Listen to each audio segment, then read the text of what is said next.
लावून बसलेले, काय कारण आहे? डिझेलची कमतरता असल्यामुळे ना शेतकऱ्यांची ना शेतीचे नांगरटी झालेली नाही अजून. त्यामुळे ना सगळे शेतकरी बांधव इथं आहे ना सगळे उभा आहे इथं लाईनीत. परंतु डिझेल टंचाई तर नाहीये, परंतु मग एवढं लाईन लावायचं काय कारण? नाही डिझेल टंचाई नाही आहेच ना, का बरं नाही म्हणतात?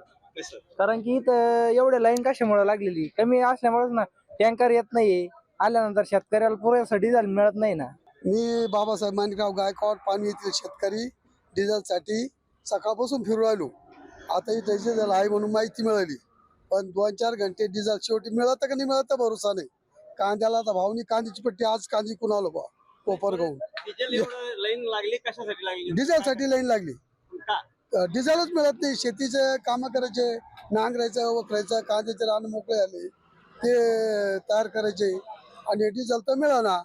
मग आता सरकारने याचं काहीतरी करावं, डिझेल द्यावं शेतकऱ्याला, व्यापाऱ्याचं याचं त्याचं कमी करावं आणि आमच्या शेतीमालाला भाव वाढून द्यावा. खूप परेशान झाली, सगळे शेतकरी बाहेर आले.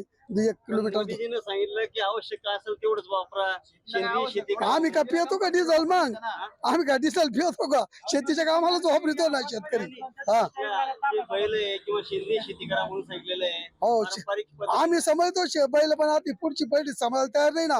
मोदीने टीव्ही दिल्या, मोबाईल दिला, तो आयफोन दिला, बाप फोन द्यायचा राहिला आणि मग त्याच्यामुळे बिघडले पोरं.